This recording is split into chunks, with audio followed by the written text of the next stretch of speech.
Welcome to the channel, ladies and gentlemen. Today we are going to be working on this, a pretty large chunk of Ethiopian Opal. It's got a few fractures here and there, but first I want to go through the full overview of how we work, or at least how I work Ethiopian Opal, and I've been very successful with it ever since I adopted this kind of method. So we'll just go over the quick overview of the entire process, then we'll dive in a bit deeper. So we're going to start off with inspecting.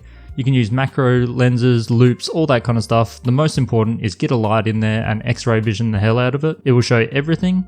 And then we're going to prepare it by just chipping away, and then we're going to start carving away.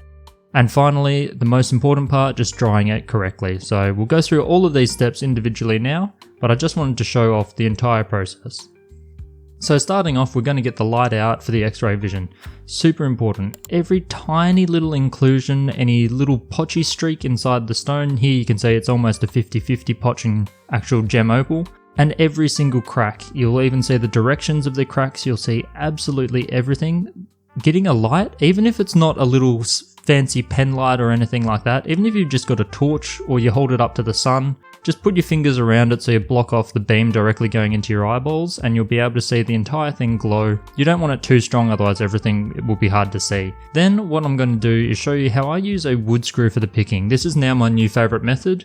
You can blunten the little threads if you want, but essentially I'm just putting the head right up against my finger, curling it around, and then holding it kind of like a guitar pick, just really weird shaped. And I love the wood screw, it gives me really good grip on those threads. Some would say it's too sharp, but you can blunten them or drill them through a piece of wood and bulk it out a little bit. But I like to just use the raw screw at the moment, and it's just got a nice sharp tip. I can always sharpen it a bit more with a file, or I can just replace it. There's wood screws on the ground all over the place, and when you get those satisfying chunks of dirt off, it's nothing is better. It might almost be my favourite part if I really didn't like the cerium oxide polishing part so much. The taking chunks off like this is super satisfying. And while you're doing this, go along and note every tiny little fracture that you see, because you're going to have to deal with those at some point or another. Normally very early on they'll present themselves and be able to let you do a clean and easy split. But you don't want to work pieces that have too many fractures in the first place, and you also don't want to carry them on until the end and then have them fall apart. Alright, so next up, if you can set yourself up for dry carving, that's probably the best way to go, but I don't have extraction to set up for that, and I don't want the dust going all through the air, and then even if I'm wearing a mask now, cleaning it later, it'll kick it up again, and silicosis is not great. So I do a slightly moist kind of carving. So it's kind of like a mud carving. I just make it so that the burr is typically wet, but the stone remains dry, and I just scrape off all of these excess bits that I couldn't pick off with the screw because they were too embedded, and I just grind them off with the 80 grits into diamond, almost like a slurry, and then I just scrape that slurry off with my finger. Then when you start doing your wet carving, you'll be able to highlight these cracks. Now this was the most serious one that I could see, and as you can see here, it is even more obvious, but the good thing about Ethiopian Opal is that they just split apart by hand really easily. You can see here that because I'm starting that submerged cutting process, the water has started creeping in. We're in a couple millimeters from the edge. You can see that all the way around. But I always try to race these stones and try to get all these inclusions out before we get right down to the center. So far, we're just going to split any cracks that you can see. Any of the surface ones, like I'm pointing out, I'm just going to carve those ones down. And I'm also going to get rid of any of that trapped sand below the surface. All of that stuff still has to come out. In fact, all of that pot should really come out, but I'm going to leave a little bit behind. You can see here, we're going to hunt every tiny little inclusion. If you use this stone as a bit of an egg time, you can see I've still got a couple minutes there until the water penetrates all the way to the center. And I want to get rid of every sneaky little fracture, every tiny little inclusion. And I'm still going to do that with the 80 grits into diamond. It's sometimes a little bit brittle, so if your stone is a bit crumbly and a bit chippy, a little brittle, then I'd recommend going all the way down to the 600 or going somewhere in between. But for this stone, it's actually quite good. So I'm just going to keep going with the 80, and when you're attacking these kind of fractures, you might see that it just splits. You don't want it to split all the way through the stone, but you do want to encourage that crack to just release that tiny little opal fleck that's over the top there. You come off with a little bit of a splinter of opal, and that's the dream. That speeds up the process a lot. But remember, every time you dig deep like this, you're going to have to round it out as well. So it's a fair bit of work. And these sneaky little beak cracks that I call them, they can be real pains to get rid of. But here you can see after a little while we're all the way through and I can't see any remnants of it. I thought there was a little line. As you can see at this angle, there's this tiny little line and I thought that was part of it, but apparently not. So managed to get rid of it all. Sometimes you just have to look at every angle and very carefully to make sure it's gone, because you just don't want it to propagate or anything while you're carving away and then find it at the end. And then you can see little ones on the edge like this. The mining process seems to cause a little bit of damage to these stones, but we can fix that up, and with an 80 grit it just melts, it just disappears super quick.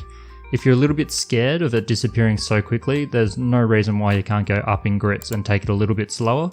But like I said, I'm always trying to race the water into the stone, and I'm pretty much done now, and you can see the stone is still not fully saturated. So at this point I like to just leave it sit in the water and just fully saturate to the center. It makes it really easy to see every tiny little inclusion. At this point I'm going to switch over to the 600 grit sintered diamond.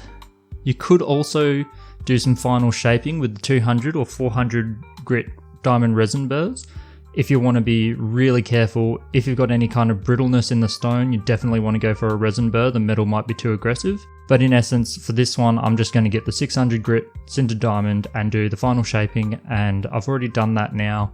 And you can see I'm sweeping quickly across the surface. That gives me that nice rounded look rather than going for a really faceted and uneven kind of look. Swift movements across here, the back, I'm just going to keep really flat and smooth. We'll have to polish everything anyway, but we'll just make sure that side is just smooth for the future. And then I'll go through all of the diamond resin burrs, 200, 400, 800, 1500, and then we'll finish off with the cerium oxide, but I don't really need to show those. What I want to do is focus on highlighting that the 400 is the most important stage. At the 400 stage, you want to yield kind of a really textured surface, a really frosted looking surface. So at this point, I do what I call a dry check. With Ethiopian Opal compared to Aussie Opal, it is a little bit different. I don't want to dry the entire stone. I'm just wiping a dry finger across the surface a few times to get that surface water off. And then I'm inspecting it there, and you can see way too many scratches. We are not ready to move on yet. Now for Ethiopian Opals, where they're very crystal-like and very easy to see through, you want to make sure you get all the surfaces. So dry check everywhere. You can just wipe it all off with a cloth. Just don't let it go dry internally. So as soon as you checked it, just dunk it back in the water. It really helps later, as you can see here at a finer grit. This is after the 1500 grit. You can see there's these areas that I've missed. Actually, I think this is after the 800 grit looking at the finish. So you want to get rid of all of those, otherwise you'll be super sad at the end. The final stones we look at, here's the big chunk that came off. So that's the split. What I'm going to do with that is I'm going to torture test it. I'm going to leave the surface rough and then let it dry just on the bench to show how easy it is to get these to start crackling if you don't treat them correctly. And then this one is the final stone. You can see that little bit of potch on the back. I've tapered it so half the back is covered with it, but the other half isn't. I just want to see what the effect is at the end when that dries up. As you can see, you can't get that precious opal color through it. So it's already a bit of a downer for that back side. But I just want to see what it looks like from the front when the whole stone dries out. So I've just kept it there now, but most likely I will just brush that up against a flat lap and get rid of it. I've already set the edge of the stone ready for that little sliver to come off the back. You can see it's pretty nice. It took a fairly decent polish. There's a couple spots on the back that I'm not that happy with, but that's okay because I'm going to hit it again anyway, like I said. And if I just rotate the stone around, you can see that thick side will actually become the same as the other side once I remove that potch line. And then we're going to go to the drying process. So 2-stage, I just take the wet stone, you can give it a little pre-wipe dry with a cloth or something, and then you just chuck it in a sealed bag with a little bit of paper towel, seal that one up, and I'll leave it like that for maybe just a day. Sometimes I change the paper towel as well, but it's not overly important. I just give it a little bit of a pre-dry like that, and then what we're going to do is we're going to end up adding a bunch of desiccant beads to it. So here you can see there's 2 recent ones that I've worked on the channel still living in there. They don't need to stay in there that long, I've just left them in there because I'm lazy.